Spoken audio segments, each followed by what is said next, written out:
इंदिरा एकादशी व्रत कथा। धर्मराज युधिष्ठिर कहने लगे कि हे भगवान, अश्विन कृष्ण एकादशी का क्या नाम है, इसकी विधि तथा फल क्या है, सो कृपा करके कहिए। भगवान श्री कृष्ण कहने लगे कि इस एकादशी का नाम इंदिरा एकादशी है। यह एकादशी पापों को नष्ट करने वाली तथा पितरों को अधोगति से मुक्ति देने वाली होती है।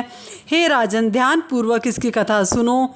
इसके सुनने मात्र से ही वायपेय यज्ञ का फल मिलता है। प्राचीन काल में सतयुग के समय में महिष्मती नाम की एक नगरी में इंद्रसेन नाम का एक प्रतापी राजा धर्मपूर्वक अपनी प्रजा का पालन करते हुए शासन करता था।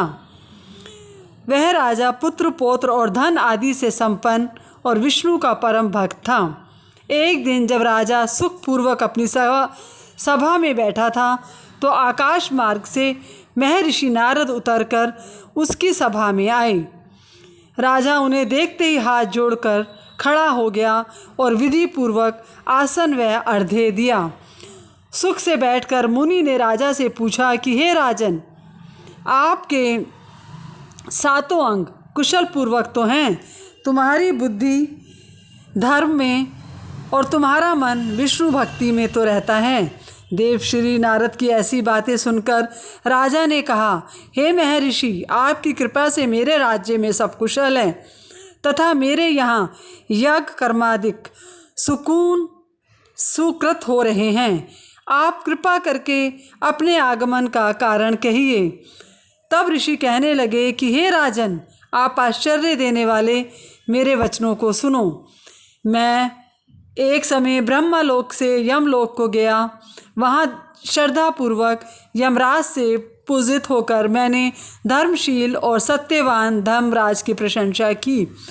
उसी यमराज की सभा में महान ज्ञानी और धर्मात्मा तुम्हारे पिता को एकादशी का व्रत भंग होने के कारण देखा। उन्होंने संदेशा दिया, सो मैं तुम्हें कहता हूँ। उन्होंने कहा कि पूर्व जन्म में कोई विघ्न हो जाने के कारण मैं यमराज के निकट रह रहा हूँ।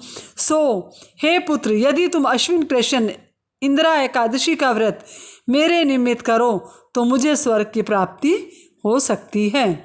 इतना सुनकर राजा कहने लगा, हे महर्षि, आप इस व्रत की विधि मुझसे कहिए। नारद जी कहने लगे, अश्विन माह की कृष्ण पक्ष की दशमी के दिन प्रातःकाल श्रद्धापूर्वक स्नान आदि से निवृत्त होकर पुनः दोपहर को नदी आदि में जाकर स्नान करें। फिर श्रद्धापूर्वक पितरों का श्राद्ध करें और एक बार भोजन करें। प्रातःकाल होने पर एकादशी के दिन दातून आदि करके स्नान करें। फिर व्रत के नियमों को भक्तिपूर्वक ग्रहण करता हुआ प्रतिज्ञा करें कि मैं आज संपूर्ण भोगों को त्याग कर निराहार एकादशी का व्रत करूँगा। हे अच्युत, हे पुंडीर काश, मैं आपकी शरण में हूँ, आप मेरी रक्षा कीजिए। इस प्रकार नियम पूर्वक शालिग्राम की मूर्ति के सामने विधि पूर्वक श्राद्ध करके योग्य ब्राह्मणों को फलाहार का भोजन कराएं और दक्षिणा दें। पितरों के श्राद्ध से जो बच जाए उसको सूंघकर गौ को दें तथा धूप दीप गंध पुष्प नैवेद्य आदि सब सामग्री से ऋषिकेश भगवान का पूजन करें। रात में भगवान के निकट जागरण करें। इसके पश्चात द्वादशी के दिन प्रातःकाल होने पर भगवान का पूजन करके ब्राह्मणों को भोजन कराएं। भाई बंधुओं, स्त्री और पुत्र सहित आप भी मौन रहकर भोजन करें। नारद जी कहने लगे कि हे राजन, इस विधि से यदि तुम आलस्य रहित होकर इस एकादशी का व्रत करोगे तो तुम्हारे पिता अवश्य ही स्वर्ग लोक को जाएंगे। इतना कहकर नारद जी अंतर्ध्यान हो गए। नारद जी के कथनानुसार राजा द्वारा अपने बांधवों तथा दासों सहित व्रत करने से आकाश से पुष्प वर्षा हुई और उस राजा का पिता गरुड़ पर चढ़कर विष्णु लोक को गया। राजा इंद्रसेन भी एकादशी के व्रत के प्रभाव से निष्कंटक राज्य करके अंत में अपने पुत्र को सिंहासन पर बैठाकर स्वर्ग लोक को गया।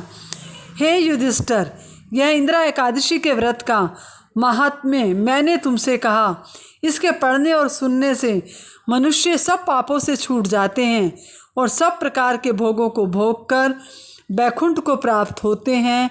इति शुभम।